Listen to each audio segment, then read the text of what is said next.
Hi, this is Dave coming at you from Grand Blanc, Michigan. Just wanted to show you the progress that we've had. We did get our delivery on September 6th, and we've been working. We worked probably about 3.5 days. It wasn't full days, but we got a decent amount done. I think we got about a third of the flooring system done in the house. So we're happy about that. We're making pretty good progress. But anyways, somebody commented on my last video. I believe his name was Hammer Time. And he wanted me to go talk a little bit more about layout. So I figured this would be a good opportunity to do it because we haven't sheeted yet and you can see everything. So I put my tape measure up here. So first thing with layout, I always think in increments of 4 feet when it comes to standard 16-inch layout. So 4 foot, 8 foot, 12 foot, 16 foot, 20 foot, 24 foot, 28 feet. If you do layout correctly from the beginning, every time you hit one of those 4 foot increments, you should be landing directly center to whatever material you're using. In this case, we're using 14-inch 60 series I-joists that happen to have a 2.5-inch top flange. So you want to just, whatever the width of that top flange is or your material, just take whatever half of that is. So in this case, it's 1.25 inches. So what I did over here, this is literally where the lumberyard on the shop drawing says take my layout from to lay out these joists. The reason why they do that is they want to make sure that we're not hitting right where a toilet lands, where plumbing, where any obstacle lands. And it's kind of nice that they do that for you. I mean, we can figure that stuff out ourselves, but to have somebody sitting at a desk that you're buying the product from do that for you, it really says a lot about the lumber yards, and I appreciate the service. But anyways, over here, when I did the layout, you just hook your tape measure right where the edge of the plywood is going to be. I come out to this first point, 2.5, so half of 2.5 is 1.25 inches. So I originally just simply marked 16, and then from that mark I just go back 1.25 inches. And since I was by myself, I mean, you can have somebody hold that, but a lot of times we just set a nail there, and then from this first joist, once you've gone 1.25 inches back, you just go 16 and go. Some people call it different. The Crazy Framer, which has a great YouTube channel, he's from Canada. They call it 16x ahead, 15.25 x ahead, but we just say go. So here in Michigan, I think we're smarter, I guess, because we just use a 1-syllable word. I'm just kidding. But anyways, so that'll make it to where every time here's a 4 foot, you're going to land in the center, and here's an 8 foot, and you land in the center. And now let's say that we put the sheet of OSB there, and it lands here. If we didn't go the 1.25 inches back, your board would be here and go, and so you'd miss the plywood. So all you're doing when you're going back on layout is you're basically offsetting half of the width of whatever you're working with, back half of its width to where the OSB or plywood or whatever you're using will land right on the center of that. So hopefully that helps. And now when you build your walls too, I mentioned that the walls will be a different width, which is standard lumber, 1.5 inches. We still want the 1.5 inches to land right on the center of this. Now on exterior walls, it's really important because you're dealing with structure there. On interior walls, if you don't do it that way, you're going to be pissing off HVAC guys, plumbers.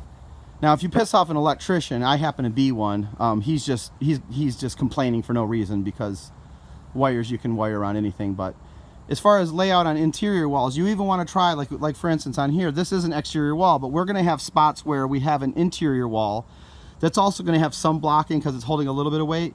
You want to make sure that that wall that's going above your blocking, those are also laid out right over your blocks. That way people can simply run up HVAC, plumbing, and you're not getting in anybody's way when it could have simply been avoided by just planning your framing a little bit more precisely. But hopefully that helps people understand layout. There's a lot of videos out there on it. It can be a little confusing. I was confused when I first started framing, but you just get used to it. Just don't overthink it. Just make sure whatever you're working with, drop it back half of its distance, and then take your 16 layout from that line. And we literally took that layout and we went down the whole entire house. And then on this one it was a little bit trickier because you can see there's 45. So what we actually did with the layout on this one is, in a previous video I talked about how this corner right here is square to that corner. So I had to take the distance from this corner to all the way to this corner. right here, which basically represents the front of my house and my porch, to this corner on this mud sill, which is 35 feet 1 inch. Then we measured from that corner 35 foot 1 inch, made sure this is square this way. And then what I did for layout is I basically just strung from that corner a string from this front corner. So we actually, it's kind of weird how we did it. We had to actually start layout from this one and kind of work back that way. I know it sounds weird, but we actually still were able to find out where layout was based upon measuring from there. I ran a string, and then when layout randomly fell over there, I just measured that difference off the string to keep layout going back that way. Sounds confusing, but when you're in the thick of it and you're trying to figure it out, it really isn't that bad. And then from that point, once we had a layout established from over here to here, then we were able to just take layout and go the rest of the entire house. We haven't done that corner over there yet. It's just, there's a lot going on in there, and that corner that's like a point, those joists come back this way. So our layout's pretty much done except for this 45 corner. I mean, I haven't even put the mud sill out there. I did some there, but you can see that board warped. When you're just a guy like me that's not hiring 15 people, I know that this seems like it's jumping around, and I do have ADHD, but in this case it made sense because it's like, why don't I keep the lumber stacked? Matter of fact, that stack back there is where the pressure treated 2x4 is for that particular mud sill, and it's just a good idea. Maybe just keep it stacked and wrapped tight, and then do it when you're kind of getting closer to it, so it can quickly be covered with the joists and get weathered in quicker instead of having the stuff beat up. I mean, look, at just from one night last night, it's like, I hate seeing the water just sitting in the webbing of these, but 1 or 2 nights isn't going to hurt it. I mean, and then the Advantex sheeting, which I highly recommend to anyone. It's about 25% cheaper, but it's an outstanding product. On the internet, it says it's good for 500 days of oh yeah, there it is right there. 500 days of no buckling and sanding, so it could sit out here for basically like a year and a half. That's what they say, but I mean, you still don't want it to sit out here. But I like the idea of spending 20% more and knowing that it's going to take us a while to build all these exterior walls and get the trusses on and get the sheeting on, when it's primarily going to be my son and I, with just hiring help from here to here. We don't really have a deadline on this house, so I just figured I'd just try to build most of it myself until I get wore out. I do have an exit strategy if I get tired and I just get overwhelmed. I have some people on speed dial. So anyways, this is the progress we made. Hopefully that helped you out. But anyways, I might as well, while we're talking layout, I'll show you the shop drawing. It's really comprehensive. It's hopefully, I haven't used a lot of lumber yards, but this one's really good. Curtin Lumber from Holly, Michigan is great.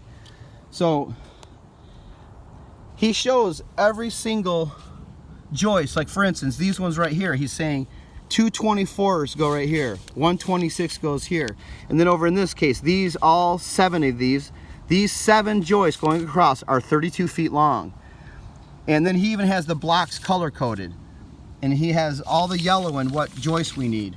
Like for instance, these 1, 2, 3, 4, 5 little short joists, he wants us to take out of one 22 footer. So it just makes it extremely easy, because imagine, I think out of all of these I-joists, we had like, I don't know, 12 to 14 different measurements, different lengths. And I'm not a rocket science. Like I said, we could figure it out if it's like, okay, we got these, which ones are going to be the longest ones? Okay, let's measure the longest ones. Okay, what about this one? When he has it the way he has this shop drawing, it takes all the guesswork out of it. You can literally just come up, say, okay, there's 732 footers, find the 732 footers and say, guys, drag these over in these spots, because that's where they go. And as long as the lumberyard got it right and the floor systems company got it right, which you just rely on it. I mean, I'm not going to double check them. They both did it and they're both professionals. So everything seems to be working out great. And I think that it seems like they even help you out a little bit with scraps. Some of them, you end up with 4 or 5 foot scraps, which works out good for the blocking. He even has written on here specifically that 2 20 footers are for the blocking. So that tells me right now that those right over here, and we counted them, and sure enough, there's 2 extra ones for blocking. And those, I got 1, 2, 3, 4, 5, 6.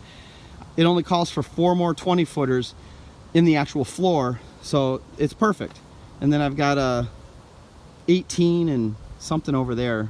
It's a weird measure. I think it's an 18 and a 19 footer, but yeah, if you ever decide to build a house and you've done it and you haven't done it before, just ask the lumberyard, will you do a shop drawing that will have where every measurement goes? And I'm sure that most lumberyards do that, and it makes it really easy. So anyways, I just wanted to show you the project that we've gotten so far in the last few days. We had to fight a couple days of rain, and today I'm coming down with some cold, but I wouldn't have worked anyways. It's really muddy out here and it's extremely humid. It's so miserable. I'm sweating here just doing the video. I mean, I'm seriously got sweat coming through my shirt already. So anyways, with that said, the AC in my car is sounding awfully enticing. So just wanted to show you the progress, and I'll do another video once we start getting a little